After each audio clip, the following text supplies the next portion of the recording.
ఇవే ఇవే జీవన తరంగాలు, ఇవే ఇవే జీవన తరంగాలు, జీవన తరంగాలు. లేదు, అది జరగని పని. పిల్లలు చిక్కుల్లో పడనేకూడదు. పడ్డాక వాళ్లతో పాటు తల్లి కూడా సంబంధం లేకపోయినా భరించాల్సిందే. వాళ్లని బయటకొచ్చేలా కాపాడుకోవలసిందే. వాళ్ళిక్కడికొస్తే ఫ్యామిలీలో ఇంకో ఇద్దరు ఎక్కువ అవుతారు. అయితే వాళ్ళని మనతో కలుపుకొని ఇక్కడే ఉండమని చెప్పడానికి ఆలోచించాల్సిందే. అంత బాధ పెట్టారు మనల్ని. అలా అని వదిలి వెళ్తే నాకు బాధ కలుగుతుంది. చివరికి నువ్విక్కడున్నా వదిలి వెళ్ళినా కష్టమే. నువ్వు పంచే అనురాగానికే కదా, నువ్వు సంపాదించే డబ్బుతో కూడా బంధం ముడిపడుంది.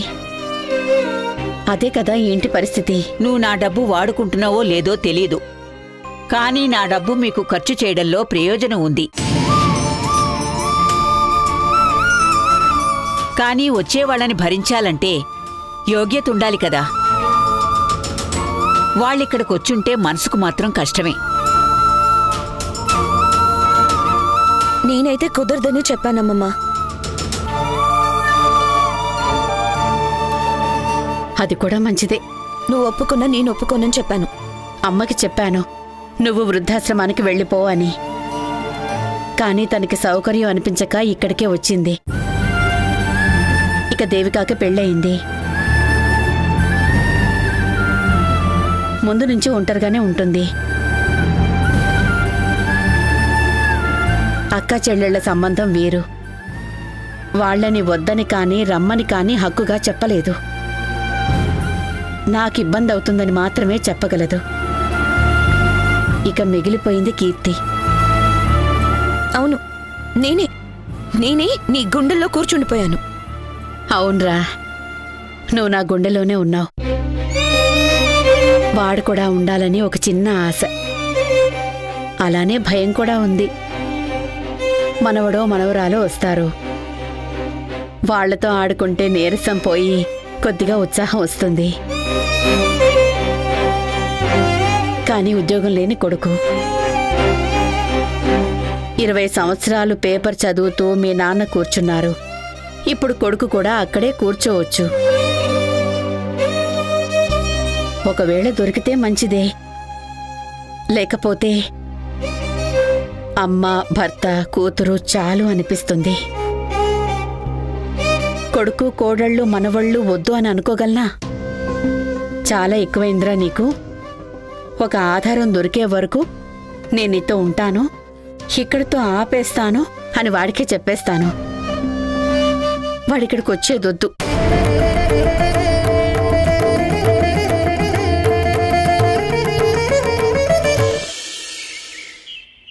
వద్దు, ఇక్కడికి రావద్దు. కుదరదురా. నువ్వే ఇలా అంటే నేను ఎక్కడికి వెళ్తానమ్మా? నన్నడక్కు. అమ్మా ప్లీజ్, కష్టమవుతుంది. జాబ్ మానేశాను. కొత్త జాబ్లో జాయిన్ అవ్వడానికి 3 నుంచి 4 నెలల టైం పడుతుంది. అక్కడే ఉండండి జాబ్ దొరికే వరకు. మా ఖర్చులకి డబ్బులు లేవు.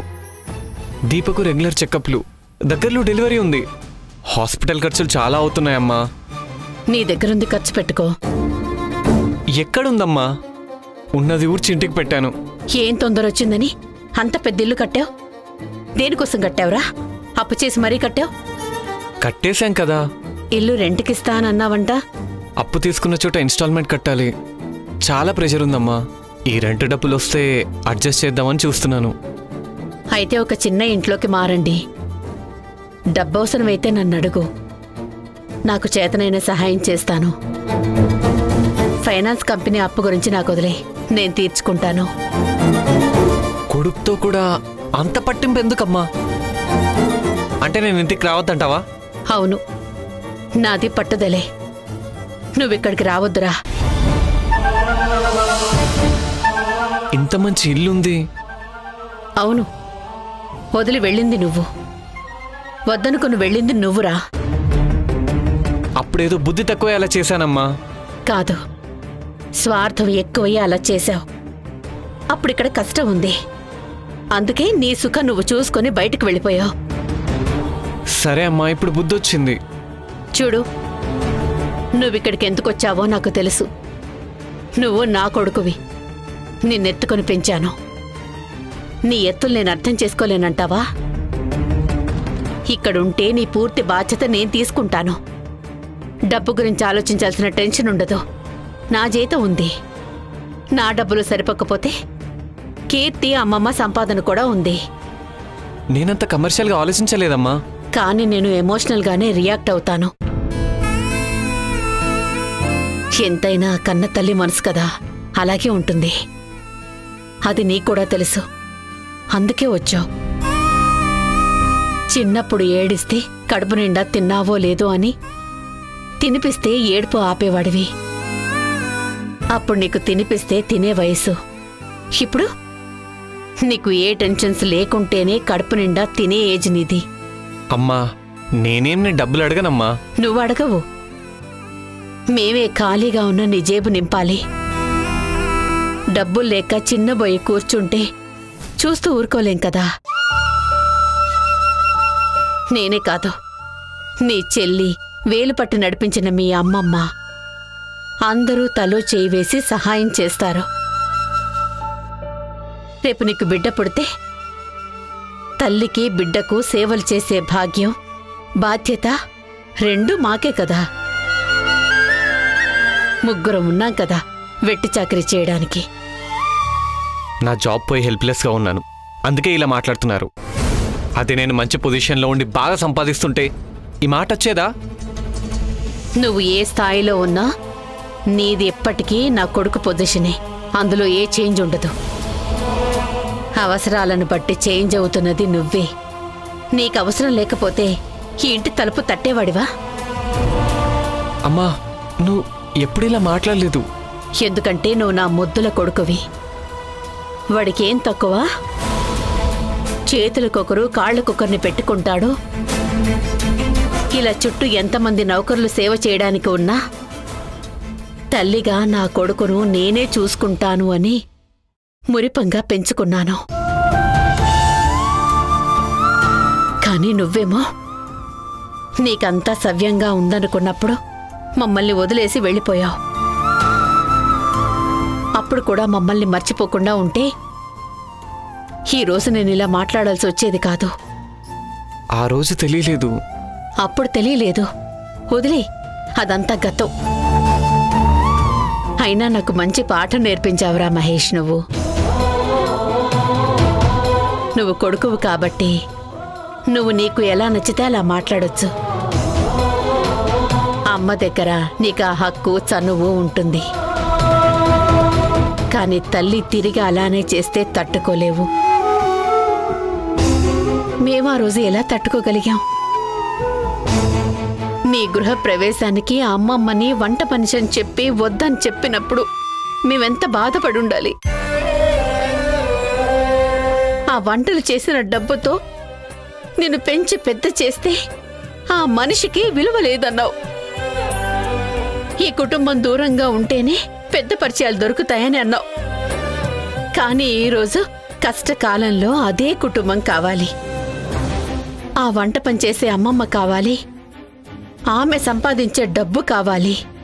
అమ్మమ్మల ప్రేమను వ్యాపారంగా చూసింది ఎవర్రా? నువ్వు. అమ్మా, తప్పైందని చెప్తున్నాను కదమ్మా. నేను తప్పు చేయకూడదు. నాకు నచ్చిన నిర్ణయం తీసుకోకూడదు. అంతేనా? నాకు నువ్వు ఎలాగో కీర్తి అంతే. నీకు పెళ్ళయింది, భార్య ఉంది. రేపటి నాడు పిల్లలు పుడతారు. వాళ్ల కోసం బతకాలి, బావుండాలి. కానీ కీర్తి పరిస్థితి అలా కాదు. పీటల వరకు వచ్చి ఒకసారి ఆగిపోయిన పెళ్లి మళ్ళీ పెళ్లి అవుతుందో లేదో చెప్పలేము. వచ్చినా ఎలాంటి సంబంధం వస్తుందో చెప్పలేము. ఒంటరిది పాపం. నువ్వు అవసరం ఉన్నప్పుడు వెతుక్కుంటూ వచ్చావు. అది నా అవసరాల కోసం నాతోనే ఉంటుంది. అందుకే నాకంటే ముందే నేనిక్కడికి వద్దని చెప్పింది. నేనిక్కడికి వస్తే తనకేంటి సమస్య? మీ ఇద్దరికి సేవ తనెందుకు చేయాలి చెప్పు? నీకు డబ్బు అవసరం. తనకి మనుషులు కావాలి, మమతానురాగాలు కావాలి, అమ్మమ్మలు పంచే ప్రేమ ఆప్యాయత పూర్తిగా తనకే కావాలనుకుంది. అందుకే నువ్విక్కడికి రావద్దు. కొడుకువి గనక నువ్వు ఏ కష్టంలో ఉన్నా తల్లిగా నేను తట్టుకోలేను. అందుకే డబ్బు అవసరమైతే అడుగు ఇస్తాను. అంటే కొడుకును కాదని కీర్తిని ఇంట్లో పెట్టుకుంటావా? నువ్వు కొడుకు కాదని ఎవరన్నారు? నీ అవసరం కోసం తన్నిబ్బంది పెట్టాలా? నువ్వు ఎలాగైనా బతికేస్తావు. దానికంత తెలివి లేదు, దానికి జాలెక్కువ. అలాంటి దానికి నేను తోడుగా ఉండాలి. నువ్వు ఊరికే ఎవరి మీద కనికరం చూపించవు. నువ్వు తెలివైన వాడివి. నాతో నీకు పని లేదు అనుకుంటున్నాను. అలా అని నిన్నొద్దనుకోవడం లేదు. నువ్వెక్కడున్నా తల్లిగా నా సపోర్ట్ నీకెప్పుడూ ఉంటుంది.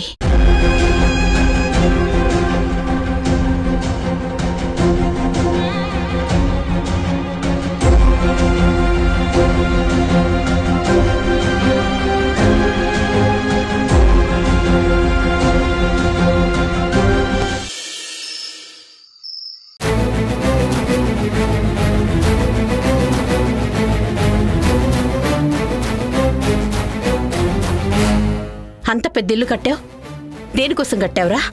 అప్పు చేసి మరీ కట్టావు. వద్దనుకుని వెళ్ళింది నువ్వురా. నీ గృహ ప్రవేశానికి అమ్మమ్మని వంట పనిషని చెప్పి వద్దని చెప్పినప్పుడు మేమెంత బాధపడుండాలి. యాండి, వాటర్ తీసుకోండి.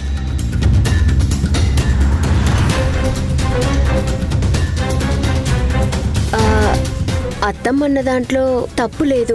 కీర్తికి ఇబ్బంది అవుతుంది. వెళ్ళి అడగకుండా ఉండాల్సింది. అవమానం తప్ప ఏం లేదు. మన అవసరం కదా.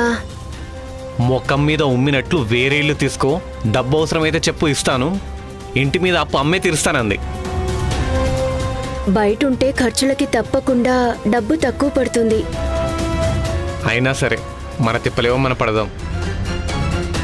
అదే మంచిదేమో. ఆ చిన్నింట్లోకి మనం ఎందుకు వెళ్ళాలి? వేరే చిన్నింటికి రెంట్కి మారితే సరిపోతుంది. అలా ఎన్ని రోజులుందాం? అంతా సర్దుకునే వరకు. ఎప్పటి వరకు ఖచ్చితంగా చెప్పలేము. 1-2 నెలలు మీ అమ్మ వాళ్ళని డబ్బులు అడుగుతాం. మొదట్లో బాగానే ఉంటుంది, కానీ ఒక 6 నెలలు గడిచాక మనము అడగలేము. వాళ్లకు కూడా ఏదైనా ఇబ్బంది వచ్చి కుదరదు అంటే మనం మాత్రం ఏం చేయగలం?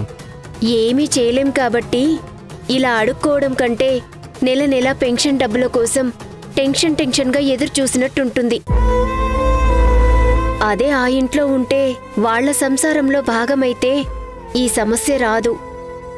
ఏ సమస్య వచ్చినా వాళ్లే చూసుకుంటారు.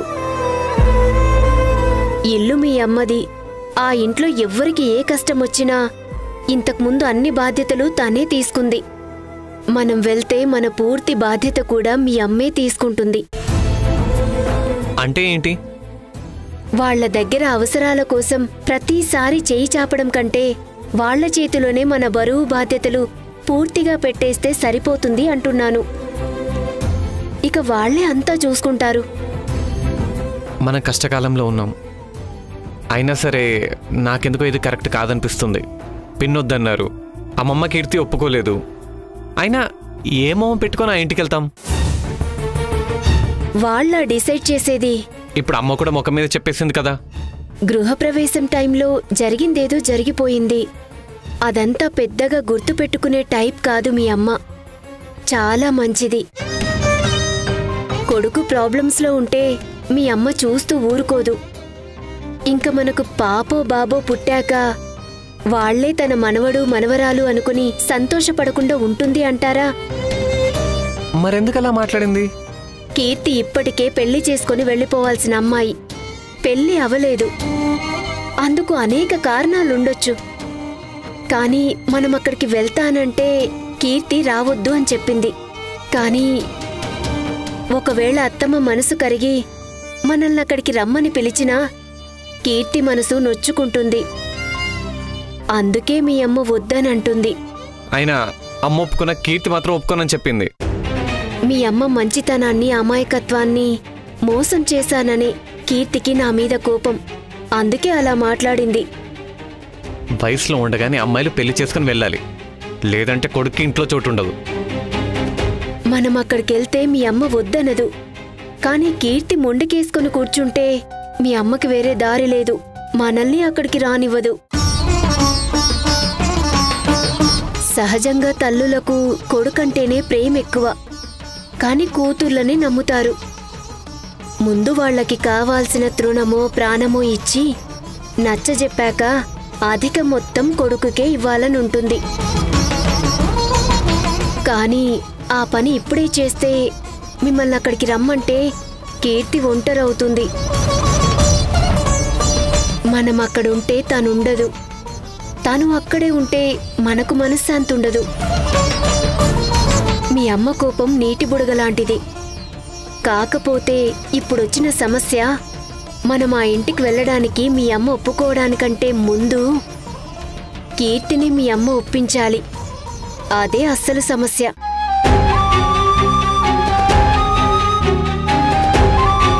సరే వదిలేయండి, నేను వెళ్ళి మీ అమ్మతో మాట్లాడతాను.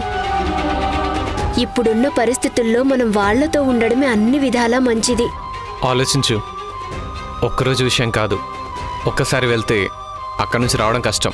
ప్రస్తుతానికి వదిలి వచ్చే పరిస్థితే లేదు. నీ మొండితనం నీదే. పిల్లలు పెరగడానికి మంచి వాతావరణం కావాలి. అది ఆ ఇంట్లో ఉంది. చూసుకోవడానికి 4 మనుషులున్నారు. మన పిల్లలే అయినా వాళ్ల దృష్టిలో ఆ ఇంటి వారసులు. ఎంత కాదనుకున్నా ఆఖరికి వాళ్లే చాలా ప్రేమగా చూసుకుంటారు. ఇక చిన్న చిన్న ఖర్చులకు 3 సంపాదన ఎలాగో ఉంది కాబట్టి ఏ ఇబ్బంది రాదు. మీ అమ్మ వృద్ధాశ్రమంకి పంపిద్దాం. వయసు అయిపోయిన అత్తమ్మని వృద్ధాశ్రమంలో చేర్పించారని నలుగురు 4 రకాలుగా అనుకుంటారు. అమ్మిక్కడే ఉంటే ఇంతకాలం కూతురింట్లో ఉంది అనుకునేది. అప్పుడు మిమ్మల్ని అమ్మని వదిలొచ్చాడు అనుకునేవారు. కాని మనం మీ ఇంటికెళ్ళిపోయాక తనను వెంట తీసుకెళ్లలేదని ఎవ్వరూ అనుకోరు. కూతురు తల్లిని వదిలేసెళ్ళిపోయిందని కూడా ఎవ్వరేం అనుకోరండి. అల్లుడింటికెళ్ళి అత్త ఎలా ఉండగలదు? ఉండలేదు కదా. అందుకే తనే ఆత్మాభిమానంతో వృద్ధాశ్రమానికి వెళ్ళిపోయిందని అనుకుంటారు. అంతే అంటావా? మా అమ్మ కూడా మనం వదిలేసి వెళ్ళిపోయామనుకునే టైప్ కాదు. తన మైండ్ సెట్ డిఫరెంట్. వయసయ్యాక సంపాదించే శక్తి లేదనుకున్నప్పుడు నాది అనుకునే ఎమోషన్ని వదిలేస్తారు. పిల్లలపై ప్రేమ పెంచుకుంటారు. కాని మా అమ్మ అలా కాదు. ఎంత వయసొచ్చినా తనకు తానే ముఖ్యం. తన భోజనం, తన ఆరోగ్యం, తన ముస్తాబు, ఇలా అన్ని తనంటే తనకిష్టమంతే. ప్రతి క్షణం ఒంటరిగా ఎలా ఆస్వాదించాలో తనకు బాగా తెలుసు. అందుకే వృద్ధాశ్రమంలో ఉంటేనే మా అమ్మకి సుఖం, మీ అమ్మ దగ్గరుంటేనే మనకు లాభం.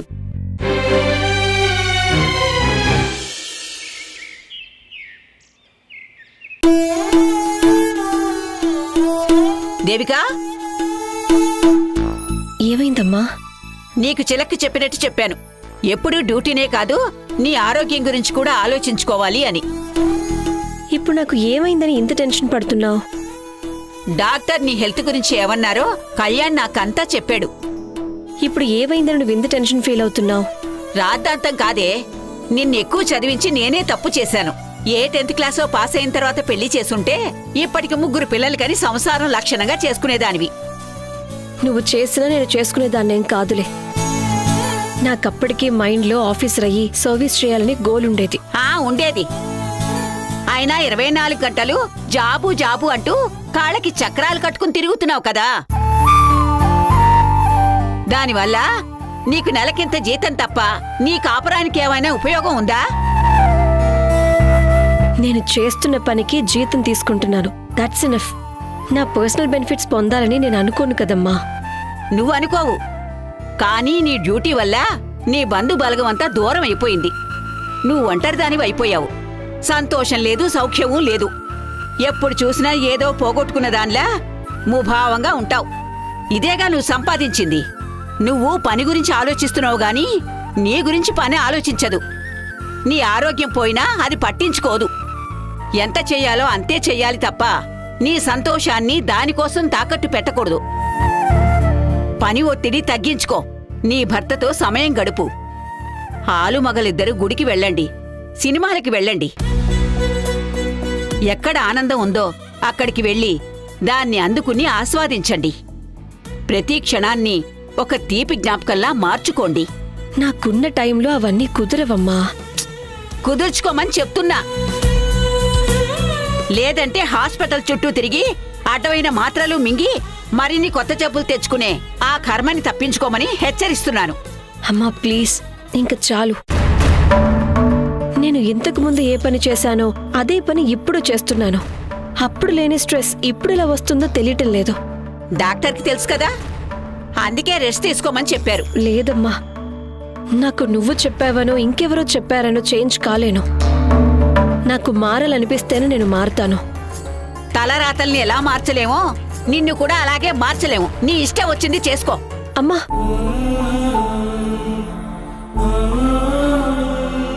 నువ్వేం బాధపడకు. ఉద్యోగం మానేస్తావా?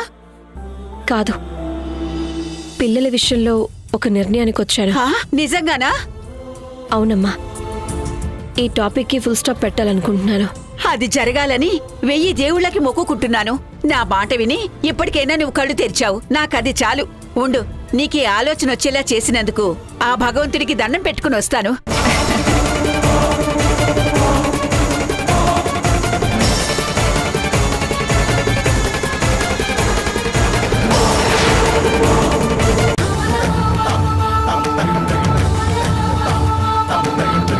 మనిద్దరి విషయంలో నేను ఒక డెసిషన్ తీసుకున్నాను. ఇప్పటి వరకు నిన్ను గుమ్మం దాటి ఇంట్లోకి రావడానికి పర్మిషన్ ఇచ్చాను. భర్తగా నిన్ను మళ్ళీ నా మనసులోకి ఆహ్వానిస్తున్నాను.